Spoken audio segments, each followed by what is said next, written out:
H-powered guts boosted facade with poison to destroy it, but there's one final test that we can face. For those of you unfamiliar with Emerald, an old friend is waiting for us in the deepest parts of Meteor Falls. After leveling up to the new cap of 7 Pokemon that we just love to see, don't we? But I send in Masquerain for the Intimidate against it. Here, I paralyze it with Stun Spore and then start hammering it with Ice Beam.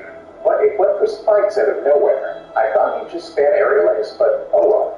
I switched to Thumper as he hits us with Toxic, and now that he's intimidated and paralyzed, we have a good chance to get a Sword Stance off as we're Grumpalo. Flick is a beast. I thought he'd send out Aggron here, which would have been an easy KO, but instead he sends out Metagross. I have no choice though, so I go for First Break, and it does about half, but then he misses Meteor Mash, but his Berry brings him to just above half.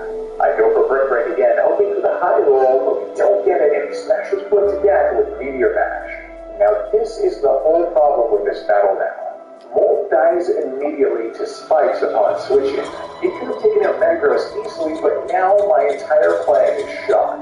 The Boar Thorn here was brutal too, as Flora ended up paralyzing and confusing Metagross, which is amazing, but got smashed by Meteor Mash regardless.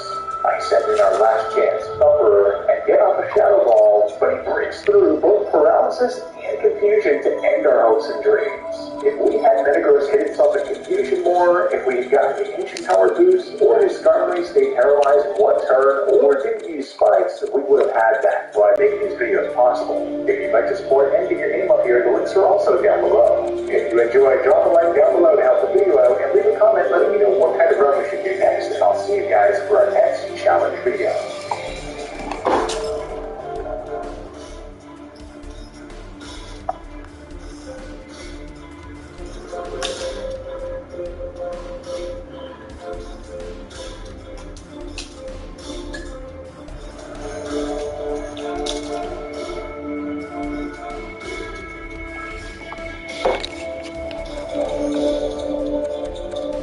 Alright, I traded with Homelander because Vancouver is being a dum-dum and they wanted to trade him, so he's my bestie on board. I might just build a team around him actually.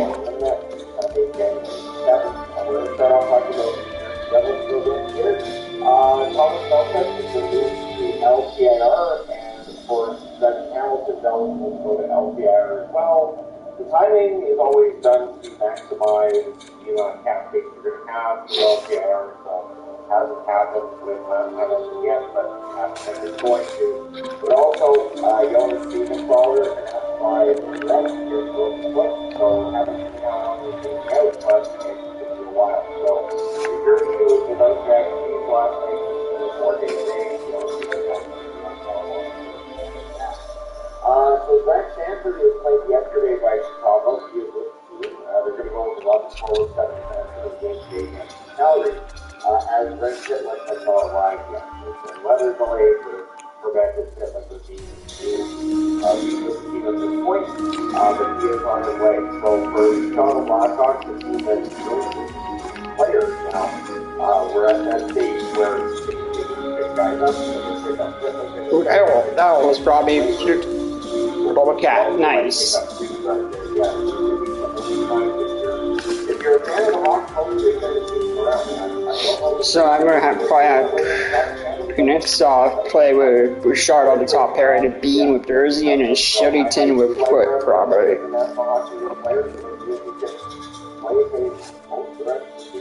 Last night finally did Patrick Waller with 551st win. With his next one, he will pass the great Patrick Waugh and the all-time number 2 on the win list, behind Murray Ritter. There's very little risk of him passing Murray Ritter. It would take a long time to hear a lot of wins, and so I think Ritter's win record is pretty safe, and honestly, outside of Vasilevsky, maybe Hellebuck, another one is a baby. I don't think anybody gets close to 600 wins anytime soon, and keep in mind that goaltenders don't play like they did in years past. You know, you guys want to 65, 70, 75 we would be playing a lot. Playing goaltenders that. But anyways, Mark Andre becoming number 2 on that list. So, question mark out there with Calgary. So, LA previously reporting that the Flames are engaging in contract talks with question seems to be one of, is it better for the Flames to trade Hansen for what they can get for him as a UFA rental, right? Or are they better off to sign him? And it is a question that I have considered with many players over the years. Are you better off having that cap money? Are you better off having that money spent elsewhere? Is it worth spending that amount of money that player on run, right? A question which we're going to get a lot of those from once that Nylander contract actually goes through, and then I have to really talk about that when that happens. But Hannah says, I'm kind of on the head. I would wish to see what the market value is for the defenseman this year. It's possible you could get a ransom for Hannah. The question then becomes one of what message you're sending to fans. Telling the fans, okay, we're still in the trade, or if you hold on to the money, telling the fans that you're still believing in the team, and we're going to try to do what we can. And then if they do re-sign Anderson, that means they're still in home next day. So there's a lot of questions right now on how they're playing for those who want to have the answers. I like to look at all those devices, trade deadline, early March, and all that way, and then get the trade in January, February. Phoenix probably savvy for him to deal for the rest of the season. So David Reddick has performed well as backup for the LA team, and it once again shows why it's fun to have three goaltenders in your organization. If they had picked up Reddick, if they had to go with somebody who's more experienced, maybe a little bit more panic, really to the game. But again, Reddick played well. I feel bad for Papa considering him. Because again, with goaltenders in the NHL, especially backup, on the golden side of the backup, you get lots of stuff on the backup. Now, not long as it's not with the Edmonton Oilers got back into a playoff spot. They started that now spot that they have. In fact, they're only 5 points now on the Los Angeles Kings in the division. So LA today is in Washington. There's the pressure on LA at this point. To really start winning on a more regular basis because the Oilers are being forced that top 3 spot. The interesting thing is that the first out series is potential for a Vancouver Edmonton first round series, which I would welcome. I would welcome as a Canucks fan. I absolutely would. I think that would be, and I honestly, of course, earlier in the season, the Oilers, the difference being down more than that season. But it would be I would care for one, but I would just really enjoy some playoff hockey. So, against the Oilers, that might be the most vulnerable you can have between Vegas, LA, and Edmonton. I think that's pretty wide open back and forth. But fantastic. But, hey, we don't agree about that. So, WHL continues to make it. To be a doubleheader next week on Saturday. And I'll be interested to see how the Rays do WHL directly against the Rays in Canada for their third game tomorrow. And yesterday in Minnesota, they set a new record for attendance.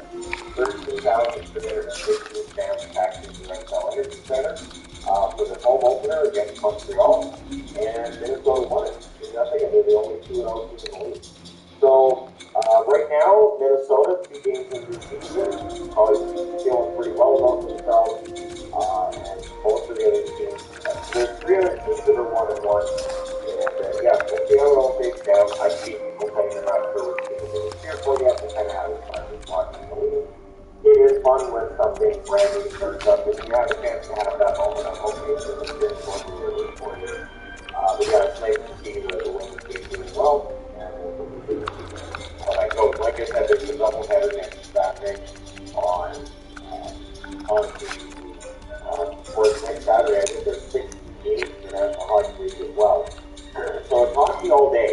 So yeah, 16 NHL games. But again, it all depends on who you're up against. Right? So let me know your thoughts in the comments section below. As always, don't forget to hit like and subscribe if you haven't so already. Thank you guys so much for all your support. Talk to you again.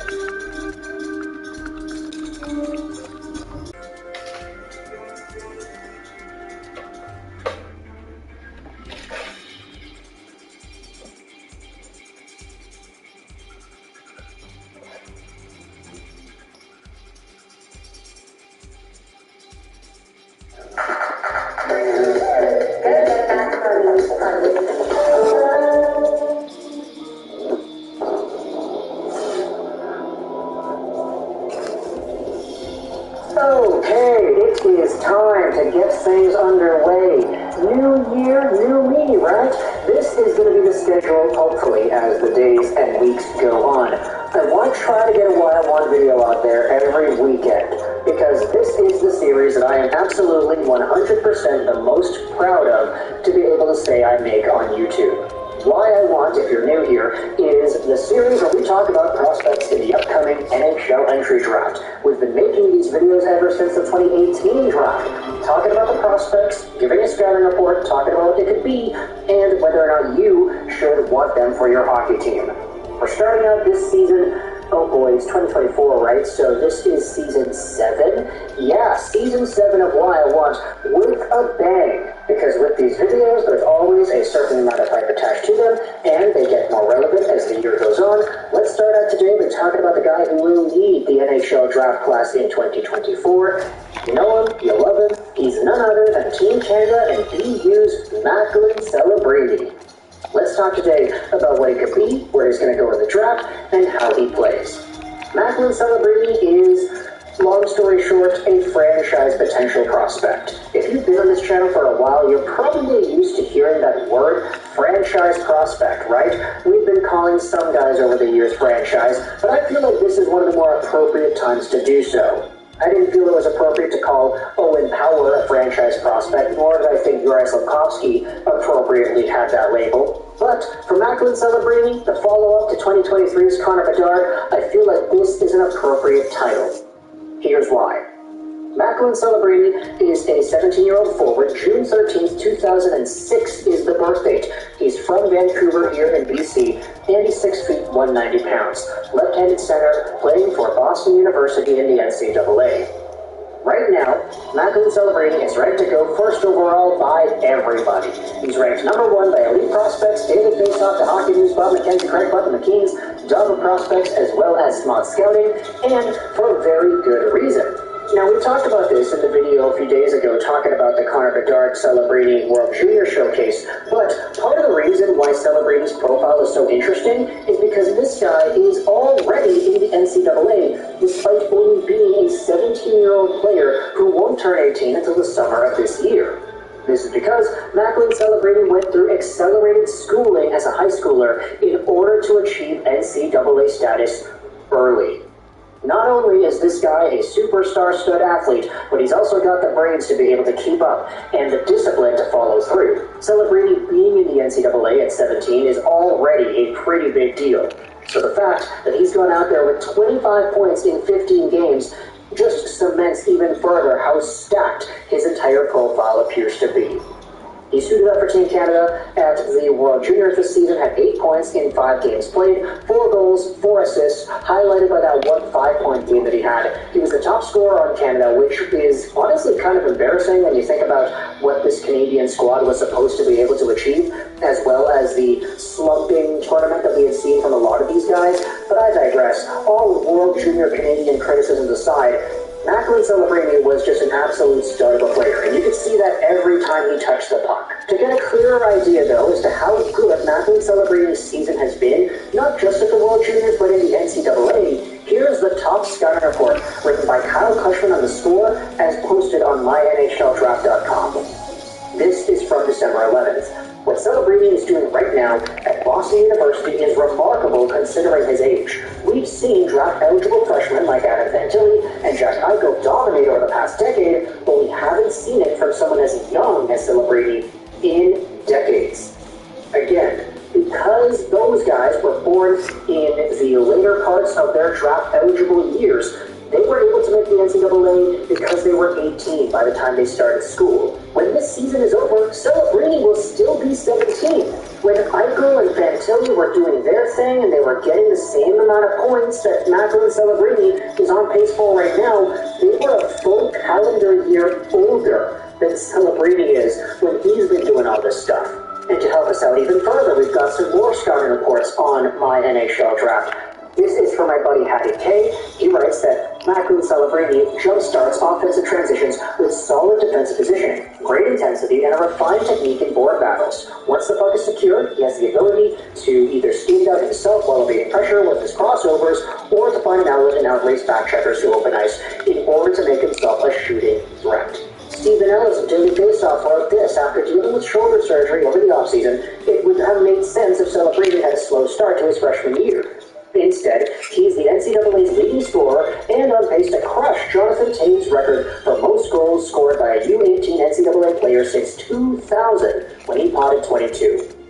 Scott Wheeler wrote this, and Celebrini is an intelligent off-puck player who understands timing, routes, and how to get open and make himself available without the puck on his hands. He's a plus-level skater, he's a hard-working player defensively, and into battles and races for pucks. He's got dynamic puck skills that allow him to break down opponents and coverage at speed. And just to round everything out, Corey Primer wrote this, saying that Macklin Celebrini checks every box you want in a top prospect. He skates well, he's very skilled and creative, making a ton of plays, and he can shoot the puck very well. He competes hard. For all intents and purposes, we can say that Macklin Celebrini is just a total superstar caliber prospect. And I know we just had Connor Bedard last year, and I'm not saying Celebrini is going to be Bedard on pace for 70-80 points in his first NHL season, but I will say, when it comes to the talent profile of other first overall guys taken in previous years, I'd probably take Celebrini over Owen Power, I'd probably take him over Juraj Slafkovsky, and based off of what we know about Alexei Lafreniere now, you could very well say that's a possibility too. And it's not even just the skills, the shooting, the playmaking, how he's able to control and command the respect on the ice, even if he's playing against older competition. It's also the work ethic and the attitude this guy has. To help us out with that, we're going over onto an article published on NHL.com from earlier in December. This article and everything else that we talk about will be linked in the description if you want to see the sources, but this piece was published back in December talking about how that what separates special players from the pack is that they have the ability to sense and feel the game at a different level. They're always a step ahead mentally in terms of knowing where the next play is for themselves in those situations and areas that don't seem open to them. In this instance, in the one play that's being referenced in the quote, Macklin Celebrini is able to sort out who's open, who's not open, and make the play quickly. He's spinning around, he's facing one direction on that play, and he still finds the defenseman coming in. Everything about him is above the level of the norm, and he should be able to use those attributes to transition to the NHL easily, smoothly, and quite possibly quickly. This same article has some comments made by Jay Pandolfo, who is Celebrini's coach in BU, who used to play in the NHL himself. He says that Macklin Celebrini is a pretty complete player for someone so young. He plays the game the right way. He's another high-end offensive talent, but he plays just as hard on the defensive side of the puck. Another thing, he never takes a shift off. He's a competitive player as you'll find. He plays between the dots. He's the furthest thing from a perimeter player. The other thing about it is that he lives for big moments. The bigger the moment, the more of a difference maker he wants to be. He prepares for them, whether it's conditioning, watching video, however he can, and the fact that he's been around pro athletes with his dad, he's seen what it takes to succeed. This kid is special. He's prepared for this. I can't predict what will happen over there at the draft, but I'll tell you this, he's going to be the captain of an NHL team not too far down the road. And that is a lot of praise to go out there and say for a guy who has not even been drafted yet. So, when it comes to Celebrini, if you wanted to think about a player comparable, I've been seeing a lot of people toss out Jonathan Taves, maybe with a bit more point production capability. Not to disrespect Jonathan Taves, because he was, of course, one of the best two-way forwards and centers we had seen in the NHL the past 20 years, but Taves only maxed out at Okay, he's down here, makes sense, actually. That made sense. In an NHL season. Does Celebrini have the chance to beat that?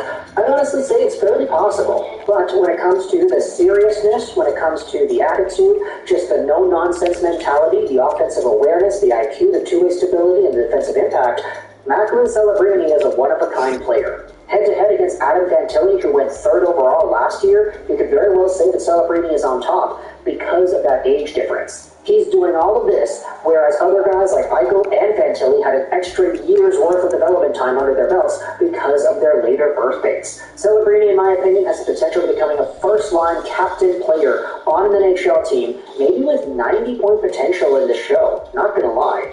Let me know your thoughts in the comment section below as to whether or not you see Celebrini in the same way, whether or not you see similar skills or...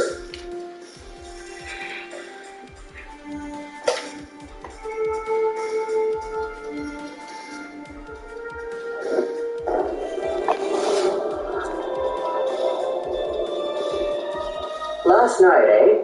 That was a pretty good game. The Montreal Canadiens, after losing to the Buffalo Sabres, ended up defeating the best team in the entire NHL, the New York Rangers, in a shootout. And part of the reason they were able to get to the shootout in the first place, and part of the reason they won, was because of the best waiver claim the Montreal Canadiens have had in a very long time. This is a serious talk about Samuel Montembeault. Because, oh my goodness, I think now, yeah, it's time to talk about Montembeault, dude. This is a guy that I feel like with all the discourse surrounding him and his initial acquisition by the Montreal Canadiens, after seeing all the rumors, after seeing the trade ideas, seeing everybody toss him around in hypothetical swaps, after seeing everything go down over the past few months, I think now we could safely say that Montembeault, for all intents and purposes, has shattered all of our expectations. Last night, Montembeault was a human highlight reel out there. Oh my goodness, what a performance by Monty against the Rangers. Again, the top team in the entire NHL. That's no easy feat to go out there and beat this team, especially 4-3 in a shootout with the firepower that they boast up front. But Montembeault made 45 saves and had a .938 save percentage in this game. And some of the stops that he was making, especially in overtime, were just stellar. The breakaway slap shots, the on-the-rush chances, just the amount of offensive firepower the Rangers have. They did not go easy on Monty, but he stood tall. Some of the saves that he made towards the very end of overtime to keep the Canadiens in it, these were great. And then, of course, the highlight reel save, the number one save that everybody is talking about, comes in the shootout, and it's against Mika Zibanejad. Samuel Montembeault stopped at Forsberg. Zibanejad faked one way, went over to the opposite side, tried to windmill it in, but Montembeault, oh my goodness, Montembeault, is able to reach back and grab it with the stick. Zibanejad almost pulls it off perfectly, but Montembeault sees it coming and uses the heel of his big goalie stick to swat the puck away. What a picture, what a save. The Canadiens win the shootout because Cole Caulfield is the only one to score, and Monty ends up getting what I feel is the praise that he deserves from this moment. Take a look at this article made by Eric Engels from earlier this morning actually. Montembeault further cements himself as a Canadian starter in thrilling shootout win. Marty St. Louis opens up the article by saying we're chasing consistency. And Eric Engels goes out there and writes this. If you had asked me 3 years ago if I thought I'd eventually be writing that about waiver wire pickup Samuel Montembeault, I would have laughed at you. But even the goaltender, who made the fourth most saves of his NHL career in a 4-3 win over the Rangers Saturday, knows that you wouldn't have asked. Most of them were saying I was an AHL goalie at best when I first came here. When I bought my house in Trois-Rivières, people were saying that was perfect because it was going to be close to playing in the East Coast League. But now, Marty St. Louis says this, that Montembeault is playing like a number one goaltender. Brendan Gallagher had this to say, the improvements that Montembeault has made, the way he's worked with his craft. I still remember his first game in Buffalo didn't go very well, but the way he handled it, he never lost belief in himself and continued to work and work and work. Now he's at this point in his career where he's winning games for us, and it's hard to do in this league. Montembeault comes and competes. Whenever he's in that net in practice, he works hard. Whenever it's an off day for him, he works hard. He doesn't really take any days off. He's a very hard-working kid, and I think him playing for the Montreal Canadiens is very special. And here's the thing, if you had looked at just the numbers before watching this video, you didn't see any of the games or whatever, you would have said, okay, Montembeault has a .906 save percentage, a .293 goals against in 18 games. It's not like amazing. Now, I do think it's above league average, but it's not like the most incredible, game-breaking type of stuff in regards to his statistics. But if you watch the caliber of saves that this guy has been starting to consistently make for the Montreal Canadiens, it really gets you thinking, yeah, this is a very talented player, and I think he's one that the Canadiens can and will continue to have great success with. Montembeault, 27 years old, is signed till the end of 2027 on a $3.15 million AAV extension. And if you wanted to talk about that dollar amount, hey, if this guy continues to play like the way he's been playing the past few weeks for the next 3 seasons, I think that's a very reasonable dollar amount, maybe even a steal of a contract. This may be one of the best waiver wire pickups the Montreal Canadiens have ever had. And I wanted to also go over some other social media posts regarding him, just to end off this video. Here's one more time. And that right there is nuts. The amount of calibration it takes to see a move once, have it happen when you get scored on, and only need that to help you make the save next time. And it's like, he remembered that too. He didn't even need to second guess. It was just right there. Zibanejad pulled the move off, and Montembeault super casually just uses that stick to swat it away. It's like he knew it was coming, and from the comment he made, he's like, yeah, I kind of did. That's badass right there. Here's another post made on the Montreal Canadiens sub. Montembeault with the pick of the year candidate. It is that save that he made on Zibanejad. Have Chronicle goes out there and replies this. People don't realize what a great story Montembeault is. The dude played 25 games for the Panthers before being sent down to the minors during COVID. He was picked up by the Canadiens on waivers and was supposed to be an NHL backup to Primo. Instead, he went on to rotate with Allen on his childhood team, and again the season after. Each year, everyone noticing a clear progression in his game. This year, he gets stuck in a 3-goalie rotation before signing his first lucrative long-term NHL contract, where he then becomes his childhood team's official starting goaltender. And since then, he's been playing really great hockey on the team that, despite all their heart and young talent, is extremely liable in their own zone. Montembeault gives them a chance every night. Our city has absolutely fallen in love with this guy. He's a class act, a humble dude, and he's really developing into a solid starting goaltender, albeit on a mediocre team. I'm really proud of this guy and what he's accomplishing, and I'm happy to have him for the next 3 years. And that sums it up, I think. This may be the Canadiens' legit #1 now. Like, I'm sorry to all the goaltender prospects the Canadiens have in their pipeline. I'm sorry, Fowler. I'm sorry, Primo. I'm sorry, all these other guys that do exist. But for the Canadiens and what they're displaying with Sam Montembeault in the crease, there really is no match. Like, even with Jake Allen or any of the other guys here, Montembeault has been the guy. And that is something I don't think anybody is going to go out there and dispute at this point anymore after seeing all we've seen with Montembeault and his progression. Is this the best waiver wire pickup the Canadiens have ever made? I know Paul Byron is another one that comes to mind, but Montembeault, is this the guy? You can let me know your thoughts in the comment section below about the way Monty has progressed, if he is the Canadiens' legit #1 starter now, how this is a talk that we need to be having to be getting our affairs in order, and whether or not you feel the Habs made out like bandits from the Florida Panthers with this acquisition.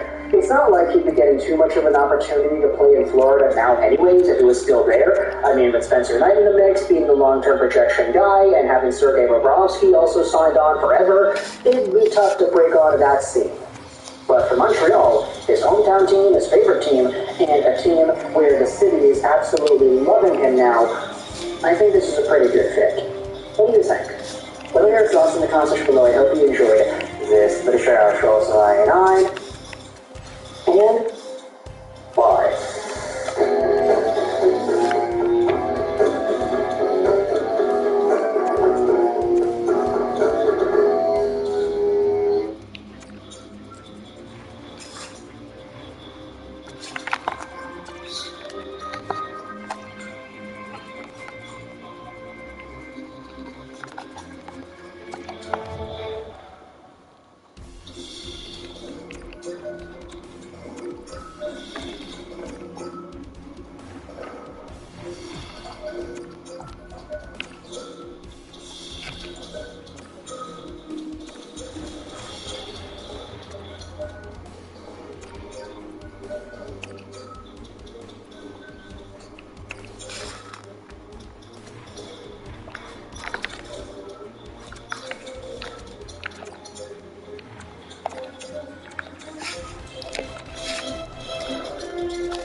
boys. You ready to play another game of life? I definitely need a win. I've been close many times, but that's not going to cut it. Let's get it going, boys. Well done, George. Okay, quiet. As for me, I haven't won in a while, so I definitely need to get back to my winning ways. Sounds good. You guys cool if I start it up? Like hell I am. Just start it up, Bill. We're good to go. Let's do this. All right. I gotta say, I'm good to go. map. Like always, I am the pink color. The Rock is the blue color. Donald is the yellow-orange looking color. And player 4 is the red color. Seriously, player 4? I literally go to George this second. Start it up, Bill. I need to win desperately. Man, a new game, a new map. It's nice to have this variety. Stop ignoring us. Definitely we got that variety. Player 4. I am goaded, George. Respect me, damn it. All right, let's see who goes first. Are you serious you want to ignore me? What do I have to do for you guys to stop ignoring me? Is that player 4 Again, it's the player 4. Toxic. I don't think so. Here we go again. I whipped you guys in our last game of this. Golf with your friends at the game of life. Let's do this. Rock, are we just going to keep ignoring player 4? We don't have to. After all, I'm going to whip him so bad that I'm very mad no longer be constant. That's my strategy. Well, that's a good strategy. Let's see what's good with your friend Barack. Well, Barack won't be getting a $120,000 job because he is not goaded like me. Shut the hell up, player 4. I promise you guys that I will whoop you all again. And when I do, I demand respect.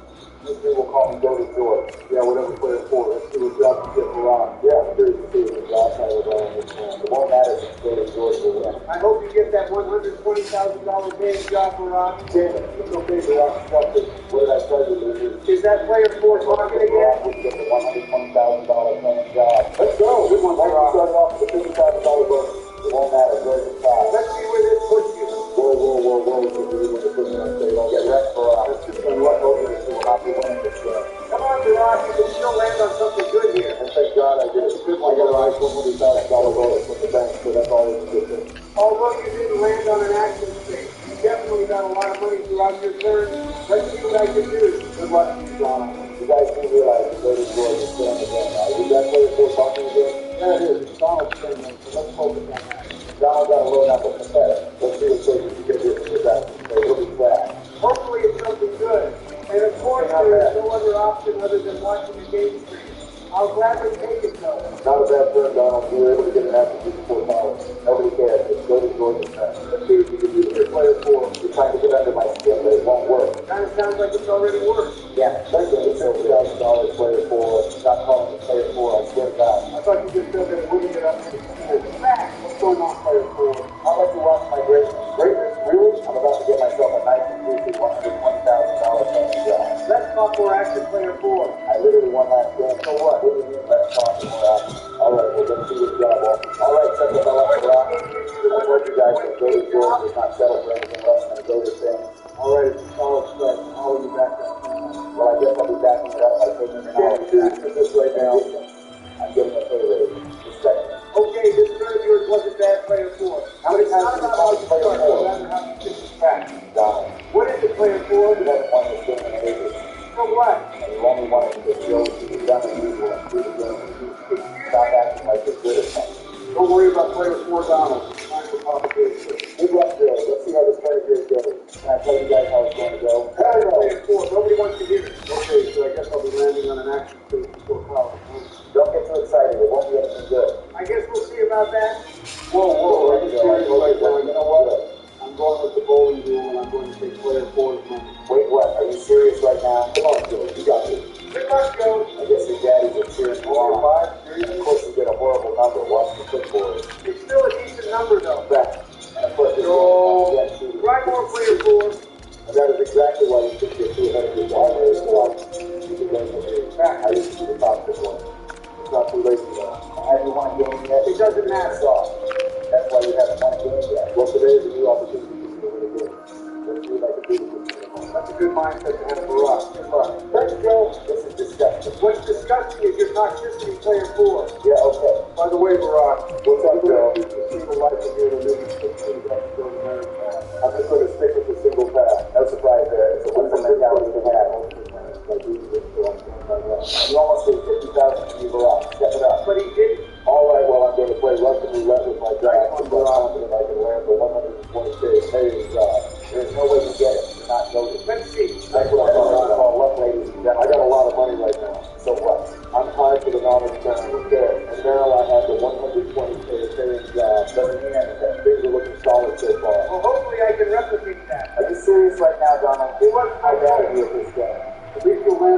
actions face down. We can't do that bad, right? I guess, but I kind of want my salary. I'm running low on money. Nothing new there. Well, I guess I'll just use the game stream option for another knowledge acquisition. Seriously, Donald, I've done with you. How come you only have those 4? I guarantee you're going to take out loans like you did that one game. All right, how about you focus on yourself? There's no way in hell you're telling me to focus on myself when I already have 1 crown. All right, what options are you going to give me? Goated options for sure. Well, I guess that's a no-brainer. For once, Donald, you said something smart. Excuse I now have 2 crowns with a 120K job. Respect me. We're still at the very beginning of our match. So what? You wouldn't get too ahead of yourself, probably. If you were goated like me, then you would understand. Goated literally won 3 times. For real. It's fine, guys. Don't spend too much energy on player 4. You say I'm toxic? Well, yeah, that's because You guys you're are wrong. calling me player 4 this entire time. That's toxic. We'll stop if you stop being toxic. I'm not being toxic. You're being too sensitive. Whatever. I feel like you're going to get absolutely spanked with this test. I like that confidence, Barack. Hopefully I can get that 120. Hopefully these 2 options. I gotta go with camping. That's a solid clue. I don't want to spend 100K. That's a pretty average chance you ask me. Nothing special there. But nobody else can play 4, so shut the hell up. Exactly. All right, Barack, let's bring it back to you. That's another good amount of money, but you're going to need more attributes. So let's see what's cooking. Yeah, that's true. Hopefully I can get away from this because I'm way ahead of you all. My prediction is that you will finish this game with a bunch of money and no crowns. And my prediction is that you are an annoying and toxic old hag.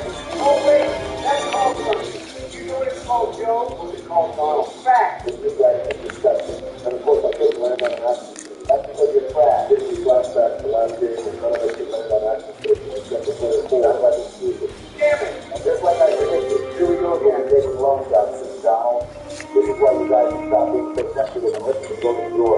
Nobody cares what you have to say, player 4. My bad, Donald. I didn't want to do one thing. It's not your fault, Joe. Let's see what jobs I can get, though. Hey, you got the knowledge crowd. You're working with something here. Simply delusional. Having a crown means you're definitely cooking, so it's not delusion. Donald literally has $0. Good help. Sam, What did I although I say? couldn't get the 120K daily job,